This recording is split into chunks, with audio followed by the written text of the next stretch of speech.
ମୁଁ ଜ୍ୟୋତିର୍ବିଦ ସୋନାଲି ଆପଣ ମାନଙ୍କୁ ମୋର ଚ୍ୟାନେଲ ଦୃଷ୍ଟି ଆଷ୍ଟ୍ର को स्वागत करुछि। नववर्ष 2026 उपलक्षे आपण माननको मोर हार्दिक अभिनंदन। कर्कट राशि व्यक्ति माने टिके भावप्रवण होइथांती। तांकर कर्कट राशि अधिपति ग्रह हेउचंती चंद्रदेव। तेणु तांकर अन्यर छोट छोट कथा तांको मन को आघात दिए। तबे आसंते जानिबा 2026 मसिया कर्कट राशि व्यक्ति मानक पई किपरि रहिछि। 2026 मसिया आरंभ रे कर्कट राशि व्यक्ति मानक पई देवगुरु बृहस्पति द्वादश भाव रे अछंती। आपण कोनसे तीर्थ जगह को यात्रा करि पारंती, विदेश जाई पारंती। आपण किसी धर्म कार्य रे आपण धन विनियोग करि पारंती। किसी शुभ कार्य रे मध्य आपनकर धन खर्च होई पारे। जो माने टूर एंड ट्रैवल, हॉस्पिटल एवं विदेश रे अछंती से माने किसी शुभ फल प्राप्त करि पारंती।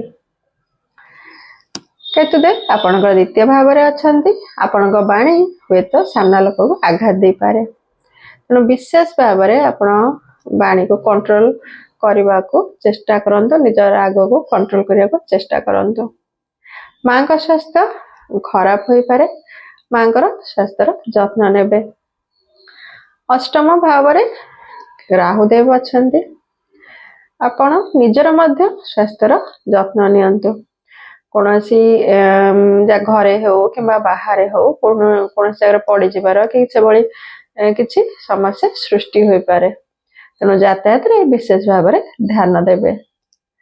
आकस्मिक भाव रे आपनक सहित कोनोसी घटना घटी पारे, ता शुभ होई पारे किंबा अशुभ होई पारे। आपनक कोनोसी होइत किछि रोग हेई पारे जहा कि डॉक्टर डायग्नोस करि पार नथिबे जे कोन होईछि। किछि लंबा रोग हेई पारे। तेणु से सब विषय रे विशेष भाव रे जत्न नेबे।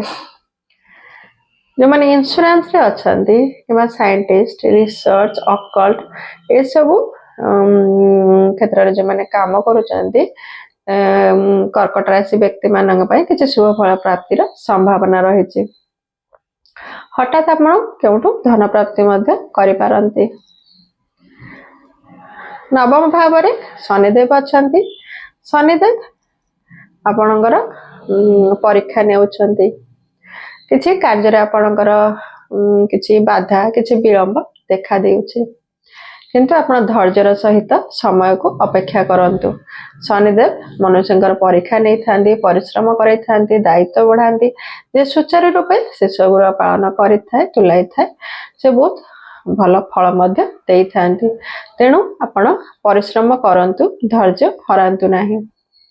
आगो को आपनको विभिन्न प्रकार शुभ फल प्राप्त करेंगे। आपण तबे जानत एबे आमे देखिबा जे विद्यार्थी मानक पाही ए वर्षटी किपरि रहिछि। विद्यार्थी माननको ए वर्ष अधिक परिश्रम करियाको पड़िबो। लव लाइफ रे मध्यम फल प्राप्त करिवे, किंतु आपण टिके जुक्ति तर्कटो दूर रे रहिबे। वैवाहिक जीवन रे मनांतर होवार संभावना रहिछि, किंबा पार्टनर स्वास्थ्य समस्या टिके देखा दे पारे। जे माने जॉब करूछंती से माने ताका कर्म क्षेत्र रे कोनोसी वाद विवाद परिस्थिति तो दूर रे रहंतु। कोनोसी ऑफिस पॉलिटिक्स रे पड़ंतु नाही। आपण जो माने सरकारी कर्म पाई जो माने चेष्टित से माने सरकारी चाकरी पाई पारंती। जो माने सरकारी क्षेत्र रे किछि संपर्क रे अछंती से माने किछि लाभवान होबार संभावना रहिछि। ए वर्ष हेउछि सूर्यंकर वर्ष। तेणु सूर्य देवंकर प्रभाव आपनक ऊपर रहिबो। जे माने व्यवसाय करूचंती से माने वर्षर प्रथम भाग रे आपण बेसी धन कोनोसी क्षेत्र रे विनियोग करंतु नाही, किंबा नुआ व्यवसाय आरंभ करंतु नाही। कर्कट राशि व्यक्ति मानक पई वर्ष आरंभ एते भल समय नुहे। तेणु आपण टिके जगी रखी चलंतु। ବର୍ଷର ଦ୍ୱିତୀୟ ଭାଗରେ ଆପଣ କିଛି ଶୁଭ ଫଳ ପ୍ରାପ୍ତ କରିବେ। କିନ୍ତୁ ଦେଖିବାକୁ ଗଲେ ଆପଣଙ୍କୁ ପୁରା ବର୍ଷଟି ଟିକେ ଜଗି ରଖି ଚଳିବାକୁ ପଡ଼ିବ। କୌଣସି ବାଦ ବିବାଦ ପରିସ୍ଥିତିରେ ଆପଣ ଫସି ପାରନ୍ତି। ସବୁବେଳେ ଧ୍ୟାନ ଦିଅନ୍ତୁ, କୌଣସି ସେଭଳି ପରିସ୍ଥିତିଠୁ ଦୂରରେ ରୁହନ୍ତୁ, ବାଣୀକୁ ଟିକେ କଣ୍ଟ୍ରୋଲ କରନ୍ତୁ। ଆପଣଙ୍କ ବାଣୀ ବିଭିନ୍ନ କ୍ଷେତ୍ରରେ ଆପଣଙ୍କୁ ଅସୁବିଧାରେ ସମ୍ମୁଖୀନ କରାଇପାରେ, ସେ ସବୁ ପ୍ରତି ଧ୍ୟାନ ଦିଅନ୍ତୁ।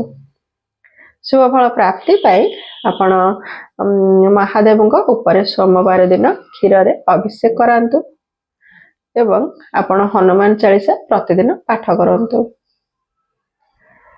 ଶନିବାର ଦିନ ଆପଣ ମହାଦେବଙ୍କ ଉପରେ ବେଲପତ୍ର ଚଢ଼େଇ ମହାମୃତ୍ୟୁଞ୍ଜୟ ମନ୍ତ୍ର ପାଠ କରନ୍ତୁ। ଭଗବାନଙ୍କ ଆଶୀର୍ବାଦରୁ ଆପଣଙ୍କର ମଙ୍ଗଳ ହେବ। ବିଦାୟ ନେଉଛି। ଜୟ ଜଗନ୍ନାଥ।